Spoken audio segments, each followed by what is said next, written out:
बहुत बहुत स्वागत है दोस्तों आप सभी का विकास स्टडी पॉइंट में। दोस्तों इस वीडियो में हम बात करने वाले हैं क्लास 12 का पॉलिटिकल साइंस चैप्टर नंबर 4 जिसका नाम है अंतरराष्ट्रीय संगठन। वन शॉट में वीडियो होने वाली है, एनिमेशन के माध्यम से हम सारी चीजों को समझेंगे। चलिए करते हैं चैप्टर की शुरुआत। देखिए सबसे पहले हम बात करेंगे अंतरराष्ट्रीय संगठन होता क्या है।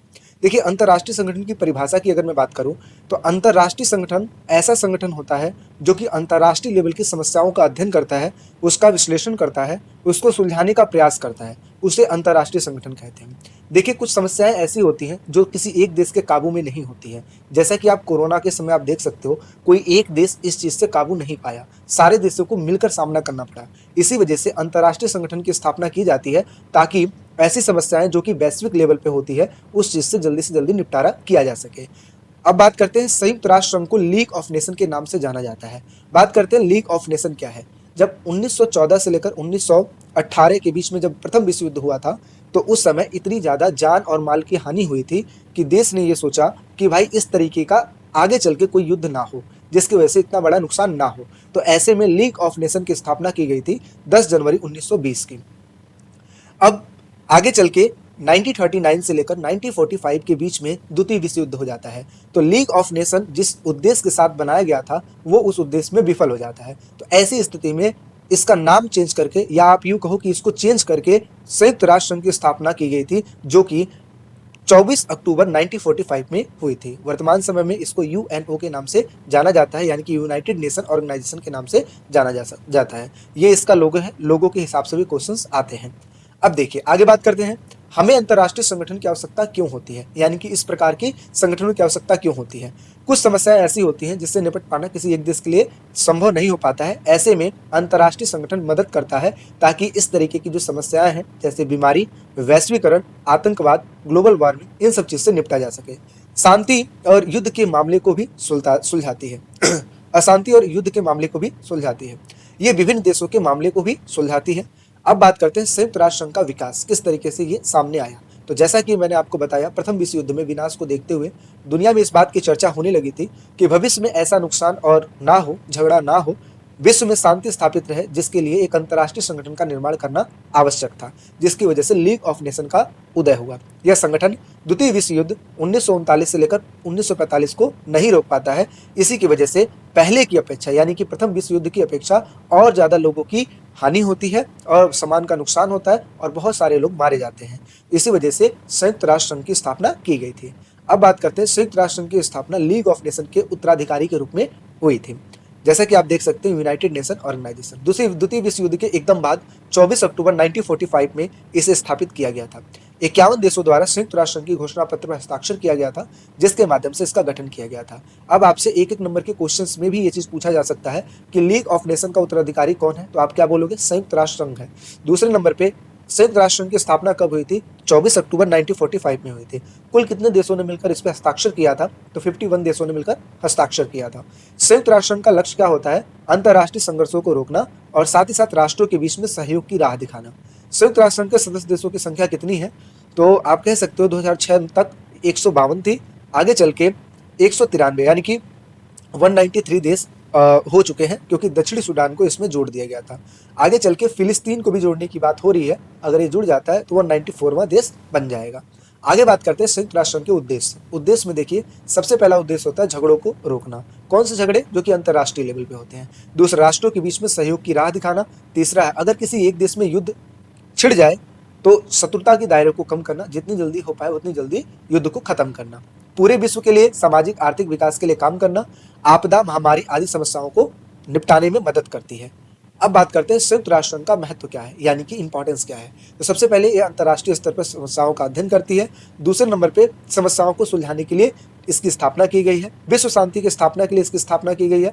आक्रमणकारी देशों के खिलाफ कार्रवाई करने के लिए इसकी स्थापना की गई है। आर्थिक और सामाजिक विकास के लक्ष्य प्राप्त करने के लिए इसकी स्थापना की गई है और विकासशील देशों की सहायता के लिए भी इसकी स्थापना की गई है।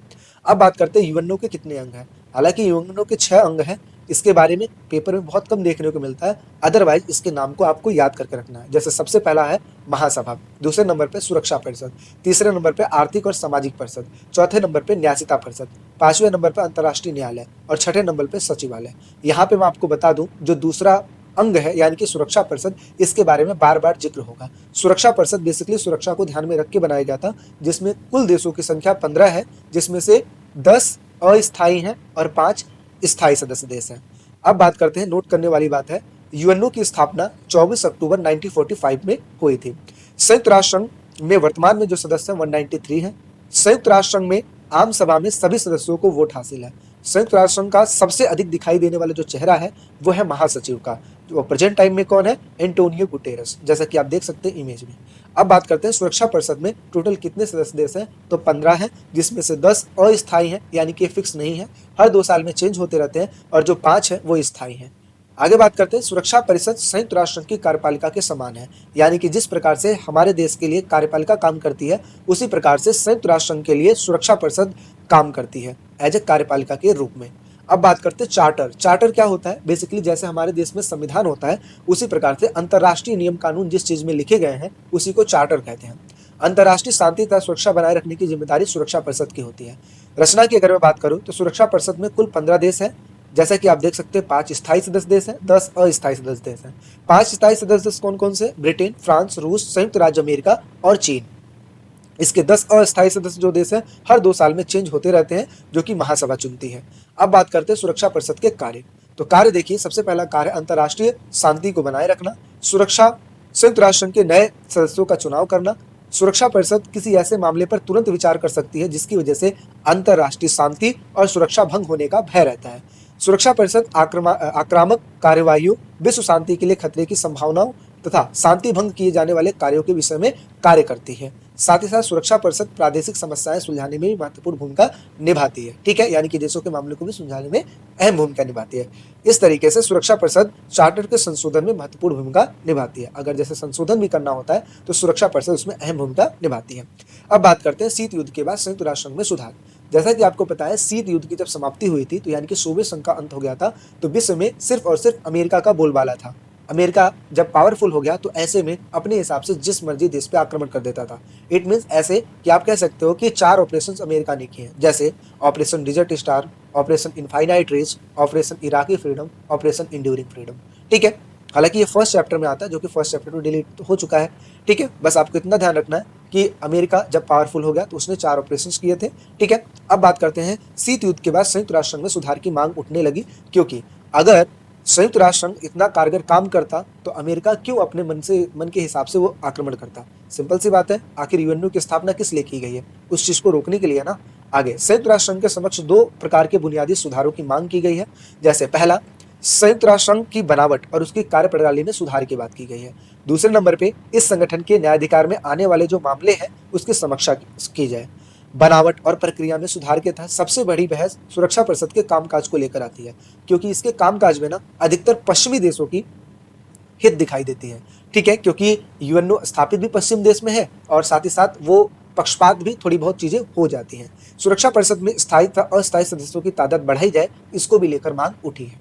अब बात करते हैं 1992 में संयुक्त राष्ट्र संघ की आम सभा में प्रस्तावित पारित कोई मुख्य 3 सिफारिशें कौन सी थी, यानी कि 1992 में आम सभा में कौन से प्रस्ताव पारित किए गए थे, उसके कोई 3 मुख्य सिफारिशें बताइए। तो सबसे पहली शिकायत ये की गई थी कि सुरक्षा परिषद में बराबरी का प्रतिनिधित्व नहीं है। हालांकि आप देखो टोटल सदस्यों की संख्या 193 है, जिसमें से सिर्फ और सिर्फ 15 सदस्य देशों को महत्व दिया जाता है, जिसमें से 5 को कुछ ज्यादा ही और 10 तो अस्थायी होते हैं जो कि बार बार चेंज होते रहते हैं। तो ऐसे में ज्यादा से ज्यादा अगर देश संयुक्त राष्ट्र संघ के सुरक्षा परिषद में रहेंगे तो इससे सबको एक तरीके से बराबरी का मौका मिलेगा डिसीजन लेने का। दूसरे नंबर पे इसके फैसले अधिकतर पश्चिमी देशों में हित दिखाई देते हैं, यानी कि पश्चिमी देशों का इसमें फेवर दिखाई देता है। आगे बात करते हैं, सुरक्षा परिषद अब राजनीतिक सच्चाई की नुमाइंदगी नहीं करता है। इसका मतलब अब इसमें सच्चाई बहुत कम देखने को मिलती है, क्योंकि इसमें हित दिखाई देता है पश्चिमी देशों का। जैसे अब बात करते हैं कुछ ऐसे क्वेश्चन जिसमें आप वीडियो पॉज कीजिए और इन क्वेश्चनों का आंसर जरूर दीजिए, जिसकी वजह से आपका रिवीजन भी होते रहेगा। यूएनओ का उत्तराधिकारी कौन था, पहला यूएनओ किसका उत्तराधिकारी था, पहला क्वेश्चन ये है। दूसरा क्वेश्चन, सुरक्षा परिषद में स्थायी सदस्य कितने हैं, नाम लिखिए। तीसरा क्वेश्चन, यूएनओ की स्थापना के समय कुल कितने देश ने हस्ताक्षर किया। चौथा, यूएनओ की महासचिव कौन थे। पांचवा, यूएनओ के कुल कितने अंग हैं। अब बात करते हैं, आई होप सो आपने आंसर दे दिया होगा। अब बात करते हैं संयुक्त राष्ट्र संघ के अनेक शाखाएं और एजेंसियों के बारे में। सबसे पहला आता है यूएनडीपी। अब इसका फुल फॉर्म याद करके रखिएगा, ये पेपर में आता है। यूनाइटेड नेशन डेवलपमेंट प्रोग्राम यानी कि संयुक्त राष्ट्र संघ विकास कार्यक्रम, बेसिकली ये विकास के लिए कार्य करता है। दूसरा है यूएनएचआरसी यानी कि United nation human rights commission, संयुक्त राष्ट्र संघ मानवाधिकार आयोग। तीसरा है डब्ल्यूएचओ यानी कि वर्ल्ड हेल्थ ऑर्गेनाइजेशन, विश्व व्यापार संगठन के नाम से जाना जाता है। अगला है यूएनएचसीआर यानी कि United nation high commissioner for refugees यानी कि संयुक्त राष्ट्र संघ शरणार्थी उच्चायोग। अगला है यूनिसेफ यानी कि यूनाइटेड नेशन चिल्ड्रन फंड, संयुक्त राष्ट्र बाल कोष। अगला है UNESCO United Nation Educational Scientific and Cultural Organization, संयुक्त राष्ट्र संघ शैक्षिक सामाजिक एवं सांस्कृतिक संगठन। इसके फुल फॉर्म को जरूर याद करके रखिएगा क्योंकि पेपर में देखने को मिलेंगे। अब बात करते हैं डब्ल्यूटीओ, वर्ल्ड ट्रेड ऑर्गेनाइजेशन, विश्व व्यापार संगठन। देखिए यह अंतर्राष्ट्रीय संगठन वैश्विक व्यापार के लिए कानून निश्चित करता है। दूसरे नंबर पे इसकी स्थापना 1995 में की गई थी। अच्छा, डब्ल्यूटीओ किसका उत्तराधिकारी है? तो आप कह सकते हो गेट का उत्तराधिकारी है। आगे WTO general agreement on tariff and trade यानी कि गेट का उत्तराधिकारी के रूप में काम करता है, यानी कि सबसे पहले इसको गेट के नाम से जाना जाता था, आगे चल के 1995 में डब्ल्यूटीओ बन गया। इसके साथ साथ ये इसका लोगो है। इसके सदस्य देश कितने? 150। डब्ल्यूटीओ पर अमेरिका, यूरोपीय संघ तथा जापान जैसी बड़ी शक्तियों का दबदबा है। अब बात करते हैं आईएमएफ यानी कि अंतर्राष्ट्रीय मुद्रा कोष। शीत युद्ध के बाद के वक्त में कुछ संगठन ने बड़ी अहम भूमिका निभाई थी, जिसमें से संसार की अर्थव्यवस्था के संदर्भ में इनमें से एक है आईएमएफ यानी कि इंटरनेशनल मॉनेटरी फंड। यह संगठन वैश्विक स्तर पे वित्त व्यवस्था की देखभाल करता है और मांगे जाने पर वित्तीय तकनीक और वित्तीय सहायता मुहैया करवाता है यानी कि देता है। इसके साथ साथ 184 देश अंतर्राष्ट्रीय मुद्रा कोष के सदस्य हैं, तो इस वजह से आईएमएफ को याद करके रखिएगा, इंटरनेशनल मॉनेटरी फंड। अब बात करते हैं अंतर्राष्ट्रीय आणविक ऊर्जा एजेंसी। यह एक परमाणविक ऊर्जा के शांतिपूर्ण इस्तेमाल को बढ़ावा देने और सैन्य उद्देश्यों में इसके प्रयोग को रोकने की चेष्टा करता है। इट मीन्स ये देखता है कि कहीं घरेलू लड़ाइयों में, एक देश दूसरे देश की लड़ाइयों में कहीं कोई परमाणु बम का यूज तो नहीं किया जा रहा। तो इसी को कहते हैं IAEA। इसका फुल फॉर्म याद करके रखिएगा, पेपर में आता है, पिछली बार आया था, इंटरनेशनल एटॉमिक एनर्जी एजेंसी। आगे इस संगठन के अधिकारी नियमित तौर पर विश्व की परमाणु सुविधाओं की पड़ताल करते हैं, जिससे नागरिक परमाणु संयंत्रों का प्रयोग सैन्य उद्देश्यों के लिए ना हो। ऐसा ना हो कि पता लगे छोटी सी लड़ाई हो और उसमें आपने परमाणु बम का यूज कर दिया। आगे बात करते हैं एमनेस्टी इंटरनेशनल यानी कि यह एक प्रकार की स्वयंसेवी संगठन है। जैसा कि आप देख सकते हैं इसका लोगो, यह संपूर्ण संसार में मानवाधिकार की रक्षा के लिए अभियान चलाया जाता है। यह संगठन मानवाधिकार से जुड़ी रिपोर्ट तैयार करता है, उसको प्रकाशित करने का काम करता है। अब बात करते हैं ह्यूमन राइट वॉच क्या है। तो यह भी मानवाधिकारों की वकालत व उनसे संबंधित अनुसंधान करने वाले एक अंतर्राष्ट्रीय स्वयंसेवी संगठन है, यानी कि ये मानवाधिकार की वकालत करने के लिए इसकी स्थापना की गई है। इसीलिए इसका नाम है ह्यूमन यानी कि मनुष्य, राइट्स यानी कि उसके अधिकारों को वॉच करता है, देखता है, ह्यूमन राइट्स वॉच। यह अमेरिका का सबसे विशाल अंतर्राष्ट्रीय मानव संगठन है। यह विश्व भर का जो ध्यान है, मीडिया का जो ध्यान है, वो मानवाधिकार के हनन की तरफ खींचता है। इसने बारूदी सुरंगों पर रोक लगाने के लिए, यानी कि ऐसा सुरंग जो कि बारूद के माध्यम से किया जाता है, विस्फोट करके, बाल सैनिकों का इस्तेमाल रोकने के लिए और अंतर्राष्ट्रीय दंड न्यायालय स्थापित करने के लिए अभियान चलाने में सहायता की है। अब बात करते हैं विश्व बैंक की। दूसरे विश्व युद्ध के तत्काल बाद 1945 में विश्व बैंक की स्थापना हुई थी। इस बैंक की गतिविधियां मुख्य रूप से विकासशील देशों से संबंधित है, यानी कि ऐसे देश जो अंडर डेवलपमेंट है उन देशों के लिए ज्यादातर कारगर है। तो ये इसका लोगो है। यह बैंक निम्नलिखित चीजों में कार्य करती है। पिछली बार इसमें 2 नंबर का क्वेश्चन आया था। पहला, मानव विकास के लिए यानी कि शिक्षा और स्वास्थ्य के लिए। दूसरा, कृषि के लिए यानी कि ग्रामीण विकास, सिंचाई, ग्रामीण सेवाओं के लिए। अगला, पर्यावरण सुरक्षा, प्रदूषण में कमी और साथ ही साथ नियमों का निर्माण करना, उन्हें लागू करने का काम इसमें आ जाता है। आधारभूत ढांचा जिसमें शहरी विकास, सड़क और बिजली ये आ जाती है। सुशासन के लिए काम करना यानी कि कदाचार को रोकना। यह अपने देशों को आसान कर्ज और अनुदान देता है और निर्धन देशों से जो अनुदान है वापस भी नहीं लेता है। कभी कभी ऐसा हो जाता है कि जो देश नहीं चुका पाता है उसको माफ कर भी देता है। आगे अब बात करते हैं वीटो पावर क्या है। देखिए वीटो पावर, जैसा कि आपने 11th क्लास में राष्ट्रपति का विशेषाधिकार पढ़ा था, राष्ट्रपति अपने विशेषाधिकार का प्रयोग तब करता है जब किसी भी चीज को रोकना होता है। इसी प्रकार से वीटो पावर भी है, जो कि सिर्फ और सिर्फ उन 5 देशों को मिला है जो कि सुरक्षा परिषद के सदस्य देश हैं, यानी कि अमेरिका, चीन, रूस, ब्रिटेन और फ्रांस। इन 5 देशों को मिला हुआ है। अगर बात करते कोई ऐसा मुद्दा है जिसपे डिसीजन लेना है और टोटल 15 देशों में से 14 देशों ने हामी भर दी कि हाँ ये काम होना है, लेकिन एक देश ने उस चीज को रोकने के लिए अगर वीटो पावर का यूज कर लिया, तो समझो कि वो काम नहीं होगा। इसका मतलब समझ सकते हो कि आप वीटो पावर का कितना बड़ा रोल है। विशेषाधिकार या वीटो सुरक्षा परिषद की स्थायी सदस्यों की संपूर्ण शक्ति है, महत्वपूर्ण शक्ति है। विशेषाधिकार का अर्थ है कि स्थायी सदस्यों द्वारा संयुक्त राष्ट्र संघ में किसी भी प्रस्ताव को पास होने से रोकना। इसका अभिप्राय यह है कि यदि 5 सदस्य देशों में से कोई भी एक सदस्य सुरक्षा परिषद में रखे गए प्रस्तावों के विरुद्ध में वोट दे देता है तो प्रस्ताव पारित नहीं होगा। बेशक उस पर बाकी के सभी सदस्य अस्थायी सदस्यों ने स्वीकृति दे रखी हो, पर वो पारित नहीं होगा। नोट करने वाली बात क्या है, शीत युद्ध के बाद सभी देशों ने यूएनओ में सुधार करने की बात की है और सभी को बराबर का प्रतिनिधित्व मिलना चाहिए, और जो वीटो पावर की जो चीजें हैं यहाँ पर भी मेजोरिटी देखनी चाहिए। आगे बात करते हैं संयुक्त राष्ट्र संघ का न्यायाधिकार, यानी कि संयुक्त राष्ट्र संघ जब संयुक्त राष्ट्र संघ ने अपने वजूद के 60 वर्ष पूरे कर लिए तो इसके सभी सदस्य देशों ने इस पर सालगिरह मनाया, यानी कि 2005 के सितंबर में सब एकत्रित हुए और 60 वर्ष कंप्लीट होने के बाद यहाँ पे सालगिरह मनाया। इस बैठक में सम्मिलित नेताओं ने बदलते हुए परिवेश में संयुक्त राष्ट्र संघ को अधिक प्रासंगिक यानी कि अच्छा बनाने के लिए, महत्वपूर्ण बनाने के लिए निम्नलिखित कदम उठाने की बात की। जाहिर सी बात है, जैसे जैसे समय बदलता है, परिस्थिति बदलती है, वैसे वैसे नियम कानून हर चीज में परिवर्तन आना चाहिए। शांति संस्थापक आयोग का गठन। दूसरे नंबर पे अगर कोई राष्ट्र अपने नागरिकों को अत्याचार से बचाने में नाकामयाब हो तो बाकी के जो देश हैं उसकी जिम्मेदारी ले। अगला, मानवाधिकार परिषद की स्थापना करना। ये सब चीजों की बात उसी मीटिंग में हुई थी। मिलीनियम डेवलपमेंट गोल्स यानी कि हजारों वर्ष के विकास का लक्ष्य रखने की बात की गई। आगे बात करते हैं आतंकवाद की आलोचना की गई। ट्रस्टीशिप काउंसिल यानी कि न्यायिकता परिषद को खत्म करने पर सहमति की गई। नोट करने वाली बात है, इन सभी मुद्दों को लेकर सभी देशों में बहुत सारे प्रश्न उठते हैं, जैसे कि विश्व में विभिन्न प्रकार के मुद्दे तो झगड़े होते रहते हैं। ऐसे में शांति संस्थापक आयोग किन किन विषयों में हस्तक्षेप करेगी। आगे बात करते हैं संयुक्त राष्ट्र संघ में सुधार में भारत की भूमिका, यानी कि भारत ने किस हद तक संयुक्त राष्ट्र सुरक्षा में सुधार करने की बात की है। तो देखिए, सबसे पहली चीज, संयुक्त राष्ट्र संघ में सुधार करने के लिए भारत भी समर्थन करता है। भारत का विचार है कि परिवर्तित होते हुए विश्व में संयुक्त राष्ट्र संघ की मजबूती एवं दृढ़ता अति आवश्यक है। भारत का यह भी मानना है कि संयुक्त राष्ट्र संघ के एजेंडे में विकास का मसला प्रमुख होना चाहिए। संयुक्त राष्ट्र संघ की आम सभा में सदस्य देशों की संख्या खूब बढ़ी, पर सुरक्षा परिषद में क्यों नहीं बढ़ी। सिंपल सी बात है कि जब सुधार करूं तो हर चीज में सुधार करूं। अगला, सुरक्षा परिषद में सदस्यों की संख्या बढ़ाने से यह प्रतिनिधि मूलक होगी, यानी कि सबको महत्व मिलेगा, सारे लोग पार्टिसिपेट करेंगे तो इससे विश्व बिरादरी का अधिक समर्थन मिलेगा। 1965 में संयुक्त राष्ट्र संघ की सदस्य संख्या 11 से बढ़ाकर 15 कर दी गई, यानी कि पहले 5 स्थायी देश थे और 6 अस्थायी देश थे, लेकिन आगे चल के अस्थायी देशों में परिवर्तन तो हुआ, बट स्थायी सदस्यों की संख्या नहीं बढ़ाई गई। संयुक्त राष्ट्र संघ की आम सभा में अधिकतर विकासशील देश हैं। सुरक्षा परिषद के जो स्थायी सदस्य देश हैं उसमें विकासशील देश नहीं है, तो ऐसे में उन देशों को भी चुनना चाहिए जिसकी वजह से निर्णय पर बहुत ज्यादा असर पड़ेगा। भारत स्वयं भी पुनर्गठित सुरक्षा परिषद में एक स्थायी सदस्य बनना चाहता है। हालांकि अस्थायी सदस्य देश बार बार बना हुआ है भारत, लेकिन फिर भी भारत चाहता है कि एक स्थायी सदस्य बने, क्योंकि भारत हर वो चीज की दावेदारी पूरी करता है जो कि सुरक्षा परिषद की स्थायी सदस्य की होनी चाहिए। आगे बात करते हैं संयुक्त राष्ट्र संघ में स्थायी सदस्य बनने की योग्यता जो कि भारत पूरी करता है वो कौन कौन से है।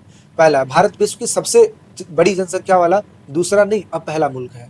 आगे, भारत में विश्व की कुल आबादी का 1/5वां हिस्सा निवास करता है। आगे, भारत ने संयुक्त राष्ट्र संघ की करीब सभी पहलकदमियों में हिस्सा लिया है। संयुक्त राष्ट्र संघ के शांति बहाल करने के लिए प्रयत्नों में भारत लंबे वक्त से ठोस भूमिका निभाता आ रहा है, यानी कि हर एक चीज में भारत पार्टिसिपेट करता है, शांति को हमेशा बढ़ावा देकर रखता है। सुरक्षा परिषद में भारत की स्थायी सदस्यता की दावेदारी इस कारण भी बनती है क्योंकि यह बहुत ही तीव्र गति से अंतर्राष्ट्रीय स्तर पर आर्थिक शक्ति बनकर उभर रहा है। भारत ने संयुक्त राष्ट्र संघ के बजट में नियमित तौर पर अपना योगदान दिया है और यह कभी कभी अपने भुगतान से पीछे नहीं हटता है, यानी कि कभी भी अपने योगदान से पीछे नहीं हटता है। तो ये सब चीज की वजह से हम ये कह सकते हैं कि भारत दावेदार है संयुक्त राष्ट्र संघ में स्थायी सदस्य बनने के लिए। आगे बात करते हैं आखिर वो कारण की जिसकी वजह से भारत स्थायी सदस्य नहीं बन पा रहा है। आखिर कुछ तो कारण होगा। तो हाँ, भारत के पड़ोसी देश नहीं चाहते कि भारत स्थायी सदस्य हासिल करे। दूसरे नंबर में कुछ देश तो भारत के परमाणु हथियारों को भी लेकर बहुत ज्यादा परेशान है। कुछ का तो यह भी मानना है कि भारत अगर स्थायी सदस्य बन जाएगा तो कई पड़ोसी देशों के मामले में पक्षपात न कर बैठे। कुछ देशों का यह भी मानना है कि अगर स्थायी सदस्यों में परिवर्तन हुआ तो बाकी के और भी जो देश हैं जैसे ब्राजील, जर्मनी, जापान, दक्षिणी अफ्रीका जैसे देशों को भी शामिल करना पड़ेगा। कुछ देशों का विचार तो ये है कि अफ्रीका और दक्षिणी अफ्रीका जैसे जो देश हैं इनको प्रतिनिधित्व अवश्य मिलना चाहिए, क्योंकि सुरक्षा परिषद में यही देश शामिल नहीं है। इन सरोकारों का देखते हुए यानी कि मामलों को देखते हुए भारत तथा अन्य और किसी देशों को समीपी भविष्य में संयुक्त राष्ट्र संघ की सुरक्षा परिषद का स्थायी सदस्य बन पाना बहुत ज्यादा कठिन लगता है, क्योंकि शामिल करना पड़ेगा तो सबको और नहीं करना पड़ेगा तो किसी को नहीं। ठीक है, अब बात करते हैं एक ध्रुवीय विश्व में संयुक्त राष्ट्र संघ, यानी कि अभी एक ध्रुवीय विश्व व्यवस्था है जिसमें संयुक्त राष्ट्र संघ किस तरीके से अपनी चीजें निभा रहा है। तो देखिए, सोवियत संघ के विघटन के बाद अमेरिका विश्व में एक ऐसी शक्ति बन बैठा जिसका टक्कर देने वाला कोई नहीं था, इसलिए अमेरिका का बोलबाला था। अमेरिका की शक्ति पर सरलता से नियंत्रण नहीं किया जा सकता। अपनी सैन्य तथा आर्थिक शक्ति के बूते हुए संयुक्त राष्ट्र संघ या फिर किसी और अंतर्राष्ट्रीय संगठन की अनदेखी कर सकता है, यानी कि इग्नोर कर सकता है। इसके साथ साथ इसका उदाहरण हमें 4 ऑपरेशन में देखने को मिला जो कि अमेरिका ने बिना यूएनओ की इजाजत के किया था। संयुक्त राष्ट्र संघ के अंदर अमेरिका का विशेष प्रभाव है। यूएनओ के बजट में सबसे ज्यादा योगदान देने वाला जो देश है वो है अमेरिका। यूएनओ अमेरिकी भू क्षेत्र में स्थापित है, इससे इसका प्रभाव और बढ़ जाता है। ठीक है, आगे अपने हित या फिर अपने साथी राष्ट्रों के हितों के लिए वीटो का प्रयोग भी कई बार हुआ है। ठीक है, एक क्वेश्चन इस बार भी आया था कि सबसे ज्यादा वीटो का प्रयोग किसने किया है, तो अमेरिका ने किया है, जिसकी विभिन्न देश आलोचना भी करते हैं। तो इस तरीके से आपका ये चैप्टर हो जाता है ओवर। वन शॉट में हमने चीज़ों को समझ लिया जो कि आपके रिवीजन पर्पज के लिए, और साथ ही साथ वन शॉट में आपको सारी चीज़ें समझ में आ गई हैं। अगर वीडियो पे नए हैं या चैनल पे नए हैं तो वीडियो को लाइक कीजिए, चैनल को सब्सक्राइब कीजिए, और साथ ही साथ नोट्स चाहिए तो विकास स्टडी पॉइंट का एप्लीकेशन जरूर डाउनलोड करें। वहाँ पे आपको कंटेंट में जाएंगे तो आपको नोट्स देखने को मिलेगा।